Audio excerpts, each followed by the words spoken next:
খাবার খাওয়ার সময় হলে খাবার রেডি, সবাই খেতে চলে আসো, এই কথা বলবেন না। বিশেষ করে আপনার সন্তানদের সামনে তো এই কথা কখনোই বলবেন না। কারণ আপনার পরিবারের সদস্যরা কোনো অতিথি নয় যে আপনি খাবার রেডি করে সবকিছু গুছিয়ে টেবিল গুছিয়ে তাদের ডাকবেন আর তারা এসে খেয়ে দিয়ে আবার অতিথির মতো সবকিছু ফেলে রেখে চলে যাবে। বাংলাদেশে বেশিরভাগ পরিবারে মনে করা হয় খাবার গোছানো, টেবিল গোছানো, খাবার সামনে তুলে দেওয়া শুধুমাত্র মায়ের কাজ। এটি একটি ভুল ধারণা। পরিবার যেমন সবার, তেমনি খাবার রেডি করা বা টেবিল রেডি করার মাকে সাহায্য করার দায়িত্ব কিন্তু সবার।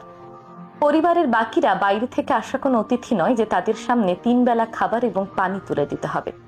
বাংলাদেশে এমন অনেক মানুষ আছেন যারা নিজের পানিটুকু পর্যন্ত নিজে ঢেলে খান না, বরং ঘরের স্ত্রীর উপর নির্ভর করেন যেন তারা পানিটুকু পর্যন্ত ঢেলে খেতে পারেন না। তাই আপনার সন্তান যেন এমন না হয়, তার জন্য ছোটবেলা থেকেই ঘরের কাজে তাকে অল্প অল্প করে অভ্যাস করুন।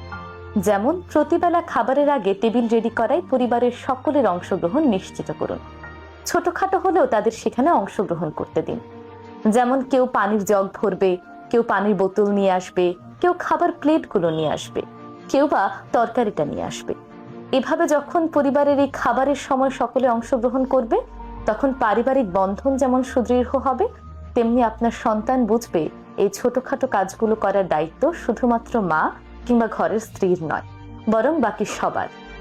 এই ছোট্ট কাজগুলোর মাধ্যমে তারা যেমন আত্মনির্ভরশীল হবে, তেমনি ভবিষ্যতে তাদের আচরণের কারণে অন্যরা বিরক্ত হবে না।